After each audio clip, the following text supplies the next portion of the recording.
20 years of overtime, weekends, and missed family dinners evaporated in a 15-minute HR meeting. They called it restructuring.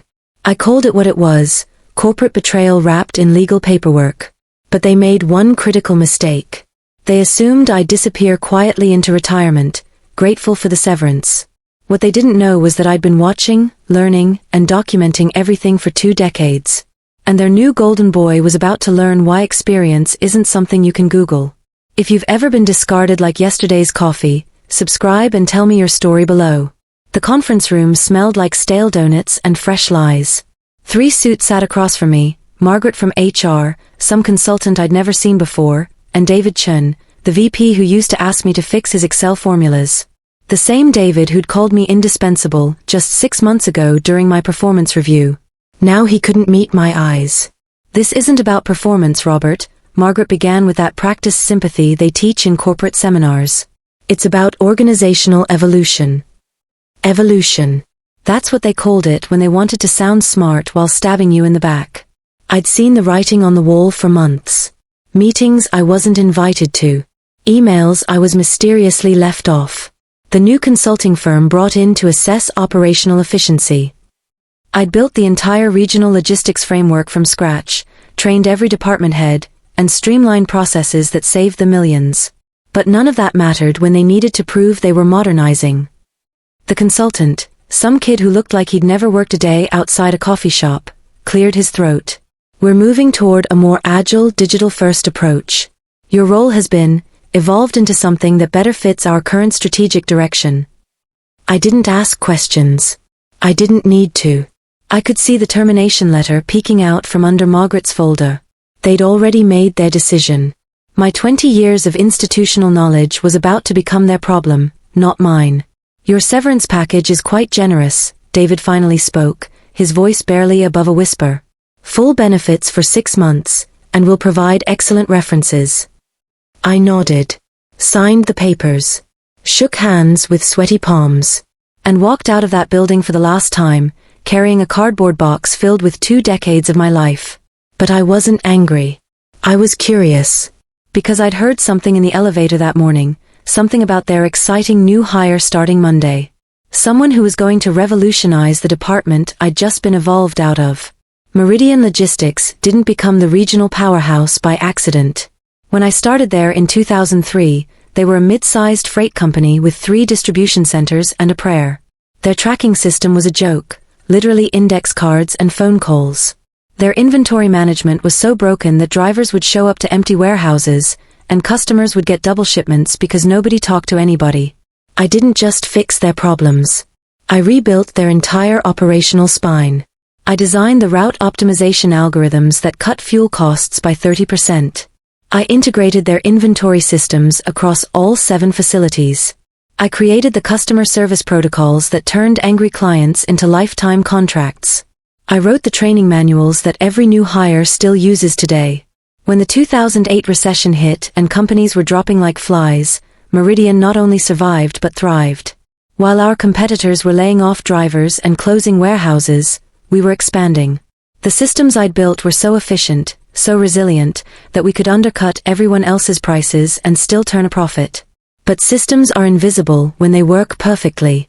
And when things run smoothly for years, people forget why they run smoothly in the first place. They start thinking it's magic.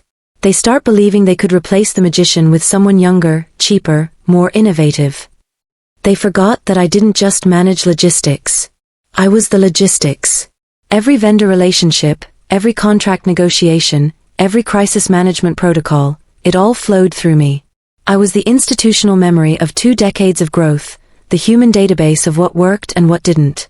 But most importantly, I was the one who knew where all the bodies were buried. Every corner that had been cut, every regulation that had been bent, every favor that had been called in. 20 years of corporate survival leaves a lot of fingerprints, and I knew exactly where to find them. His name was Tyler Morrison. 26 years old, fresh MBA from some prestigious business school, and exactly the kind of disruptive thinking they were looking for. I knew all this because my replacement at the front desk, Sandra, still texted me updates.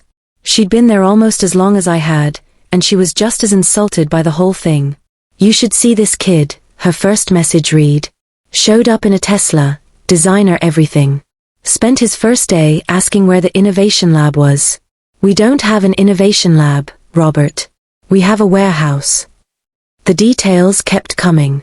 Tyler's salary was $95,000, nearly double what I'd been making after 20 years of incremental raises. He had a corner office, a company car, and an expense account that would have covered my entire department's annual budget. But the real kicker? He'd been hired as Director of Operational Excellence, a title that sounded impressive but meant absolutely nothing. Within his first week, Tyler had scheduled meetings with every department head to reimagine our approach to logistics optimization. He'd hired a design firm to create new workflow diagrams. He brought in his own consulting team to assess our current infrastructure limitations. Sandra sent me photos of his first presentation to the executive team. 57 slides of buzzwords and stock photos. Digital transformation. Synergistic efficiency. Customer-centric logistics paradigms. It was like watching someone try to explain quantum physics using finger puppets. But the executives ate it up. They loved the energy, the fresh perspective, the confidence. Here was someone who spoke their language, the language of disruption and innovation and thinking outside the box. Never mind that the box I'd built had been working perfectly for 20 years. Tyler lasted exactly 6 weeks. The first crack appeared during peak season. November through January was always chaos in logistics, holiday shopping, weather delays, supply chain nightmares. But it was manageable chaos, because I'd spent 20 years building systems that could handle the pressure. Every contingency plan, every backup route, every emergency contact, it was all documented, all tested, all ready. Except Tyler didn't believe in my systems. He thought they were legacy processes that needed to be optimized. So he made changes. Big ones. The first disaster was the routing algorithm.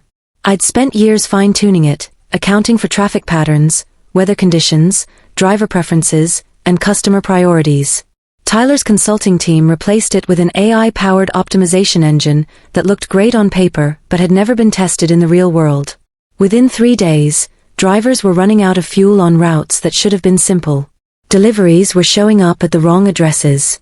The system was routing Christmas packages through Phoenix in December because the AI didn't understand that desert routes weren't ideal for temperature-sensitive cargo. Sandra kept me updated through texts that got increasingly frantic. Tyler's in full panic mode. Brought in 6 more consultants. They're having emergency optimization sessions every hour. But the routing disaster was just the beginning. Tyler had also decided to renegotiate our vendor contracts. The relationships I'd built over 20 years, the ones that got us priority service, emergency support, and preferred pricing, he threw them all away in favor of data-driven partnerships with companies that offered lower rates but no loyalty. When the December snowstorm hit the Northeast, our regular vendors prioritized us like they always had. But Tyler's new partners left us at the bottom of their list. Hundreds of packages sat in warehouses for days, while other companies got preferred treatment. The customer complaints started pouring in. The same customers who'd been happy with our service for years were suddenly threatening to cancel contracts. The local news picked up the story when a shipment of Christmas gifts for a children's hospital sat in a warehouse for a week because Tyler's new system couldn't handle priority routing. The call came from an unexpected source. Jennifer Walsh, the operations manager at Crestview Distribution, our biggest competitor. We'd been friendly rivals for years, professional enemies who respected each other's work. "Robert, I'm calling off the record," her voice was carefully measured. "I heard what happened at Meridian. I'm sorry. That's not how 20 years of service should end." I thanked her, but I could tell there was more. "Look, I'll be direct. We've been watching the chaos over there. Our clients are asking questions. Some of them are reaching out about switching providers." She paused. "We could use someone who understands the regional market. Someone who knows how to build systems that actually work." The offer was tempting. Senior operations consultant. Competitive salary. Equity options. The chance to work with a company that valued experience over buzzwords. But I had a better idea. "Jennifer, I appreciate the offer. But I think I need to try something different. I've been building other people's dreams for 20 years. Maybe it's time to build my own." She was quiet for a moment. If you're thinking about starting your own company, you should know, 3 of Meridian's biggest clients have already called us. They're not happy with the service disruptions. And they specifically asked if we knew anyone who understood their needs the way you did. That conversation planted a seed. Not revenge, exactly. But possibility. The possibility that 2 decades of expertise might be worth more than a severance package. The possibility that maybe, just maybe, I could build something better than what I'd left behind. I didn't rush into anything. I spent December planning, researching, consulting with lawyers and accountants. I reached out to former colleagues, drivers and vendors, the people who'd made Meridian work when I was there. The people who were now watching it fall apart under Tyler's optimization. The business plan was simple: Rocky Mountain Logistics. A regional freight company that specialized in reliable, efficient service. No flashy technology, no revolutionary algorithms. Just solid systems built by someone who understood that logistics was about people, not just packages. I used my severance money as seed capital. I found a small warehouse space outside of town. I bought 3 used trucks from a dealer who'd been selling to Meridian for years. I hired 4 drivers, all former Meridian employees who'd quit rather than deal with Tyler's chaos. But my secret weapon wasn't the trucks or the warehouse. It was the relationships. 20 years of handshakes, of solving problems, of being the guy who answered the phone at 2 a.m. when something went wrong. Those relationships were still there, waiting. The first client was almost too easy. Patterson Manufacturing had been with Meridian for 15 years, but they'd been complaining about service issues for months. When I called Jim Patterson and mentioned I was starting my own company, he didn't hesitate. "Robert, I don't care if you're running deliveries in a pickup truck. If you're handling our logistics, we're in." The second client came through Jennifer Walsh. She'd been watching Tyler's continued disasters and realized that referring business to me was better than dealing with the overflow herself. Within 2 months, I had 6 clients. Within 4 months, I had 12. By summer, I was running 2 shifts and had hired 8 full-time employees. And through it all, Sandra kept me updated on the ongoing disaster at Meridian. Tyler had been transitioned to a strategic advisory role after the Christmas season debacle. David Chun had been forced to take early retirement. They'd hired a crisis management firm to try to repair client relationships. But the real damage was deeper than customer complaints. The systems I'd built over 20 years were crumbling without someone who understood how they worked. New employees couldn't learn the processes because the documentation was incomplete. Vendor relationships were poisoned by months of Tyler's negotiations. The operational efficiency that had made Meridian profitable was disappearing, dollar by dollar, day by day. The phone call came on a Tuesday morning in August. Margaret from HR, using that same practiced sympathy voice, but with a desperation I'd never heard before. "Robert, I hope you're well. We've been hoping to reconnect. Maybe discuss some opportunities for collaboration." I let her talk. She mentioned consulting contracts, advisory positions, leveraging your institutional knowledge. She even hinted at a full-time return with a significant salary increase. "We realize we may have been hasty in our restructuring decisions," she said, the words clearly rehearsed. "Your experience and expertise are exactly what we need to navigate our current challenges." I listened to the entire pitch. Then I gave her my answer. "Margaret, I appreciate you reaching out. But I'm not interested in going backward. I'm building something new, something better. And it's going great." There was a long pause. "Robert, please don't make this about emotion. This is business. We're offering you a substantial increase in compensation, full benefits, and a senior leadership position." "You're right," I said. "This is business. And my business is doing just fine." I hung up and went back to work. We had 3 new clients starting that week, and I had systems to build. Real systems. Systems that worked. They tried to fight back, of course. Meridian launched a win-back campaign, offering deep discounts to clients who'd switched to competitors. They hired a new operations director, someone with 25 years of experience, someone who actually understood logistics. But it was too late. The damage was too deep. When you build a reputation on reliability and then spend 6 months proving you're unreliable, discounts don't fix the problem. Trust, once broken, takes years to rebuild. Rocky Mountain Logistics wasn't just growing, we were thriving. Our customer retention rate was 98%. Our on-time delivery rate was 99.3%. Our profit margins were higher than anything I'd ever achieved at Meridian because we weren't carrying the overhead of consultants, innovation labs, and executive salaries. The local business journal ran a feature story about the logistics veteran who built a better mousetrap. They interviewed several of our clients, all of whom praised our personal service and attention to detail. One quote stood out: "Robert's company does what Meridian used to do before they lost their way." That story was picked up by the regional business network, then the national trade publications. Suddenly, Rocky Mountain Logistics was being cited as a case study in right-sizing and customer-focused operations. But the real victory wasn't the press coverage. It was the phone call from Jennifer Walsh. "Robert, I have to ask. Are you looking to expand beyond regional service? Because we just lost our biggest client to a startup that sounds exactly like what you're building." The client was Patterson Manufacturing. They tried going back to Meridian after Tyler was removed, but the damage was done. The new operations director couldn't rebuild 20 years of institutional knowledge in 6 months. So they'd started looking for alternatives. When they found out that Rocky Mountain Logistics was run by the same Robert who'd handled their account for 15 years, the decision was easy. They signed a 3-year contract worth more than I'd made in salary during my last 5 years at Meridian. The Patterson contract was the tipping point.